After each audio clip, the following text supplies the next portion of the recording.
Hello, I am happy to report hackathons are back. Hacks are back. I don't know how to phrase it, but I'm really happy to let you know that we have not one, but two hackathons coming up February 28th.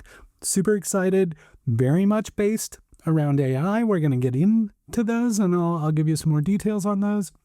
Also got some interesting vibe coding kind of stuff I want to talk about, but let's get into the hackathon-y stuff. I'm so excited. If you haven't been in the Portland startup community or Portland tech community for a long time, harken back with me 15, 20 years ago, hackathons were a big deal here. There was a very robust and engaged open source community that used to do a bunch of hackathons. We had startup weekends, we had bug bashes, we had all kinds of things that brought the technical community together to collaborate on building things or fixing things. That's actually why we have Calligator. If you've ever used Calligator, that kind of came out of a hackathon to build a collaborative, collegial calendar that brought everything together. So hackathons, near and dear to my heart. I've missed them dearly. Even though I'm not a terribly technical person, I always enjoy attending and seeing what comes out of hackathons. And again, this week, two were announced in rapid succession. First and foremost, the first one I heard about for February 28th was the OpenClaw Global Unhackathon, which is brought to us by our friends AI Tinkerers Portland. They're the ones who organized the OpenClaw Unhackathon, which is happening globally in a variety of places, and Portland will be one of the places that it is happening. If OpenClaw doesn't ring any bells, perhaps Clawbot does, or Moltbot, or Moltbook.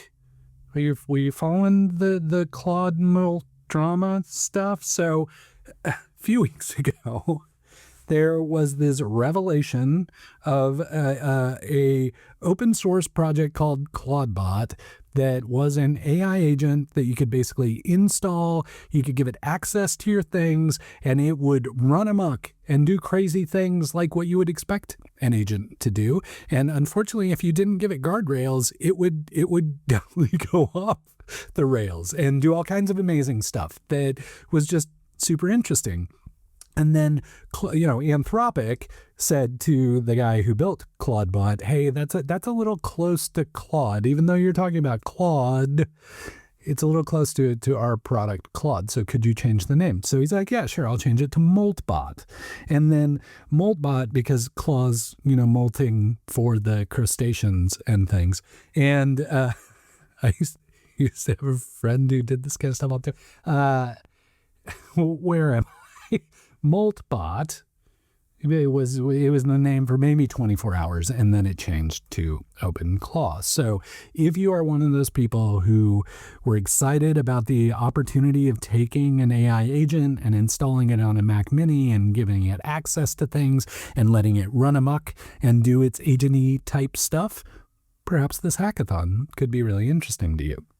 So I would highly encourage you to visit. I'll link up the site, but it's the OpenClaw, I'm looking at it now, OpenClaw Global Unhackathon, brought to you by AI Tinkerers Portland. This is a synchronized heads-down build session happening across 24 AI Tinkerers cities worldwide for the people building with OpenClaw Clawbot. And did you see the Moltbook? Some people are saying, well, it was totally fictionalized and was AI theater, but it was basically the concept that you gave your agent a social network, and it was a social network just for agents, and it looked a lot like Reddit, and it was humorous because a lot of the content was the agents complaining about their humans in some ways. So there's that part of it too. So you don't need to build that at the hackathon. If you still have set up OpenClaw sitting on your backlog, this is your chance to lock in and get things running. Forget the pitches, the panels, the prizes. This event is dedicated solely to shipping code, setting up infrastructure, and debugging components side by side with other serious builders. So if you're seriously into OpenClaw, OpenClaw, this is for you. And I hear they're going to have a bunch of Mac minis there to like, they'll install Claudebot. I keep calling it Claudebot. They'll install OpenClaw on there and let you muck around with it like any hackathon. If you want to be like collaborative with people and maybe build some interesting stuff, I hope you will attend on February 28th. I, of course, will link it up. It takes place from 1 p.m. to 6 p.m. here. The location that it's happening at will be shared with you once you've been accepted, and there will be food, pizza, snacks, and drinks provided. So again, no vendors, no demo theater, no prizes, but I'm really looking forward to seeing what comes out of this. And I was so excited. I was like, oh, we finally have a hackathon. And then, like literally within hours, there was another hackathon, and this one was the Claude Code hackathon. So Anthropic's Claude, they're coming to town to host a hackathon around Claude Code, which is very agentic, AI agentic in its own way. And so this will be another really interesting hackathon happening at practically the same time. So this is brought to you by AJ Green and the AI Collective. I want to read a little bit about this. We're hosting a Claude Code hackathon to show the world what we're capable of. This is our chance to put Portland on the map and prove that we do belong in the AI conversation. This is Again, I love hackathons. And on February 28th, you have to kind of register and get approved and all those kind of things. But if Claude Code is of interest to you, if you've been meaning to spend some time building with Claude Code, this is the hackathon for you. If you're interested in OpenClaw, maybe go to the other one. I think there's a little bit of overlap. I think the Claude Code one starts a little bit earlier, and then the OpenClaw one maybe runs a little bit later. I don't know, but you may be able to do both, but you may just want to have to pick a lane. I know it's exciting. It's a what is it? Embarrassment of riches of hackathons on February 28th.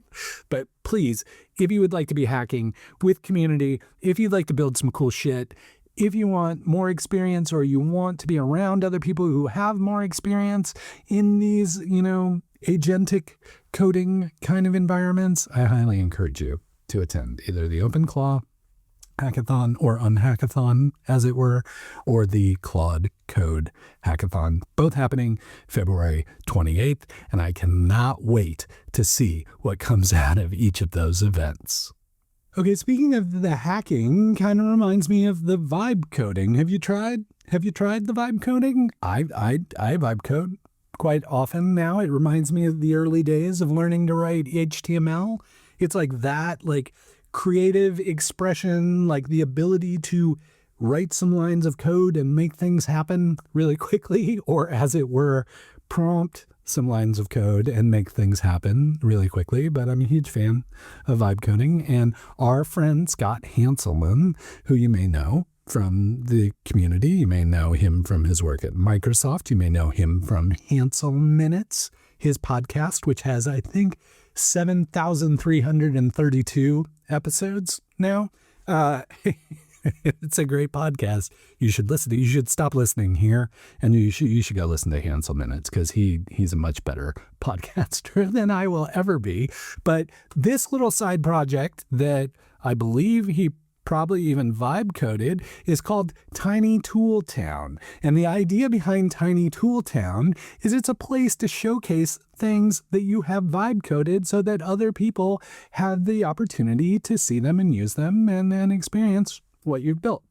So it's really just a showcase, and it feels very like GeoCities, webrings, kind of like early web days as well. So that's probably what's having some of that vibe coding thought going in my head. But I'm just looking at stuff that they've got here. There's a tartan and bagpipe ballad generator. There's a focus fern, a cozy focus timer, which has a unique pixel plant that grows while you code. There's a matrix Tetris screensaver. There's a paint by number. There's something having to do with toast. It's a tiny Windows toast notification CLI. So there's all kinds of random stuff here, and people keep adding to it.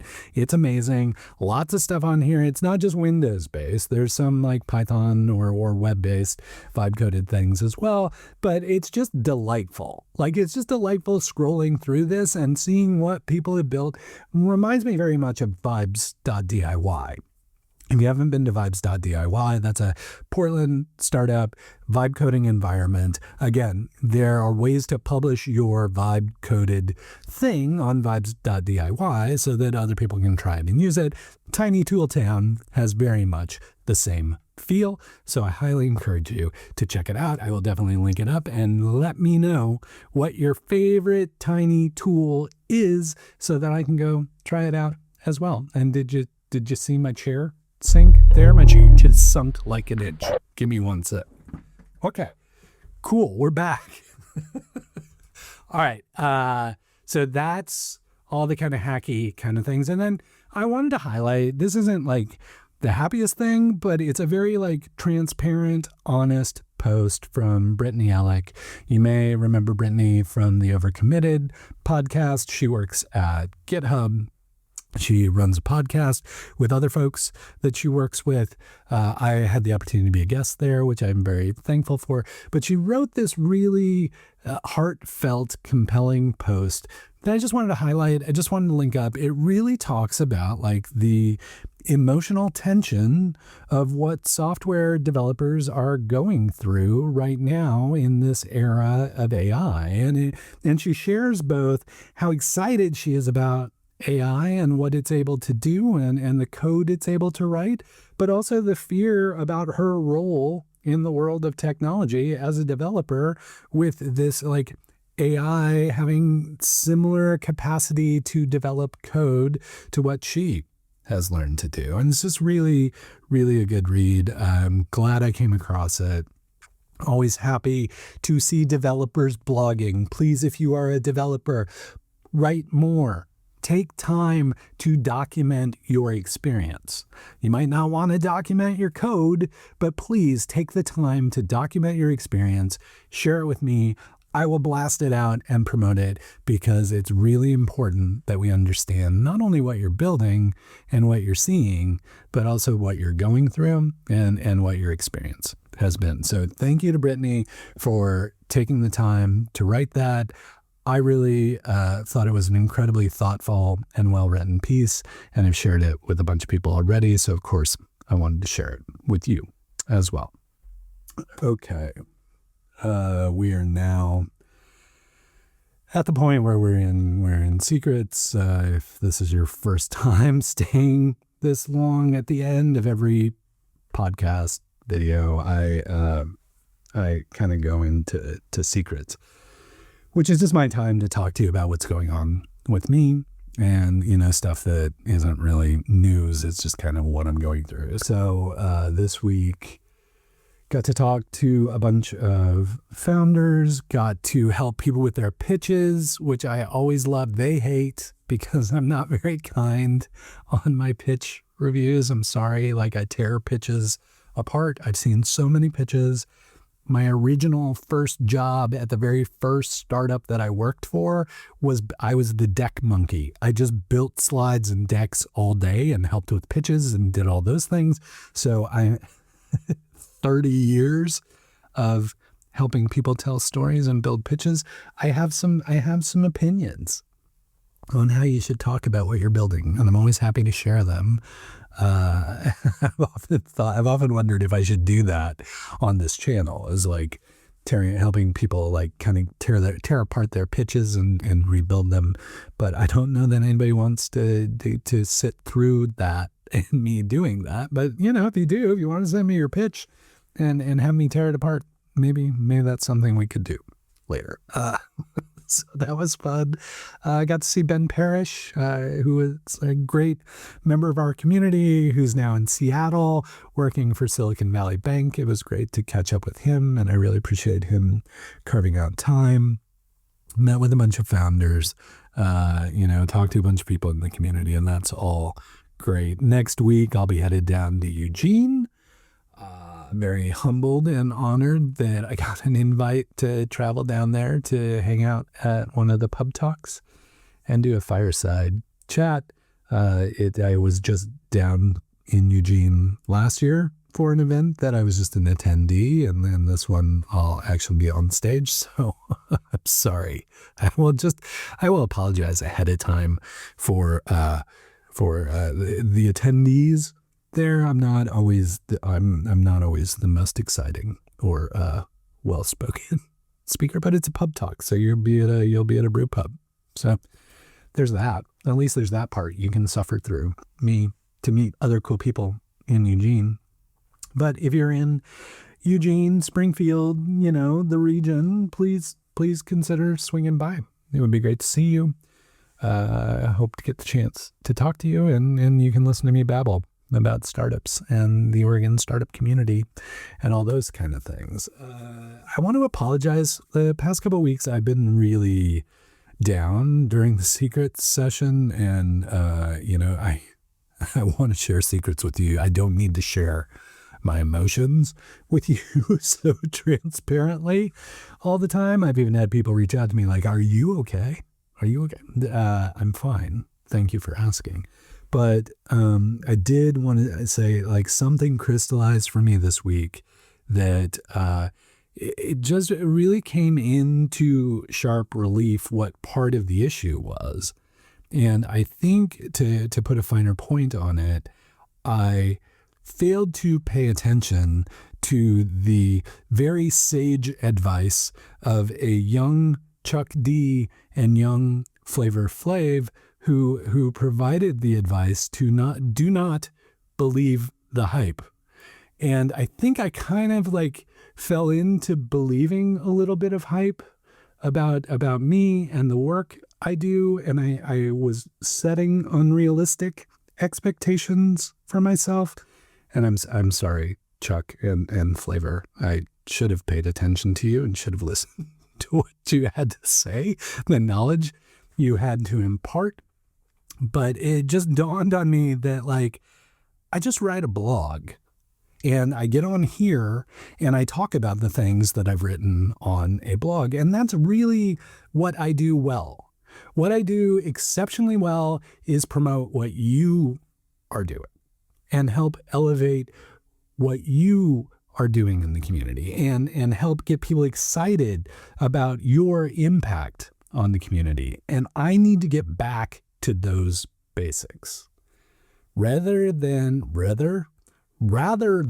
half-assing a bunch of stupid shit like running events or running workspaces or like trying to do accelerators or being a mentor or like doing all this stuff. I need to hone in, get back to what I actually do exceptionally well, which is promote you and what you're doing. So that has helped me kind of turn a corner. Like, I'm going to go back, really hunker back down into writing about what I see here, writing about what you're building, sharing more like insights and thoughts about what's happening here, and also continuing to record a podcast once a week to make that more digestible. So if you want to like read it, you can go to the blog, you can subscribe to the newsletter. If you want to hear it, you can listen to the podcast, and if you want to watch it, you can be here on the YouTubes and watch it. So I know that doesn't sound like deeply insightful, but it was really just a moment for me where it just clicked. And I was like, I need to get back to basics because I'm stretching myself too thin and I'm half-assing everything. I need to do what I'm good at and not worry about the other shit. So that's kind of where I am. That's kind of where I'm thinking. I would love to hear your feedback on that because, let's be honest, I half-ass a lot of stuff. So you probably have comments on all the things I half-ass. Even the things I try and do well are bad. So yeah, that's just kind of where I am. So just food for thought and discuss amongst yourselves. All right. Well, I hope you had a good week. I hope you got some downtime on President's Day. I hope it was a short week for you. Hope you're hanging in there. And until we get the chance to chat again, please keep up the good work.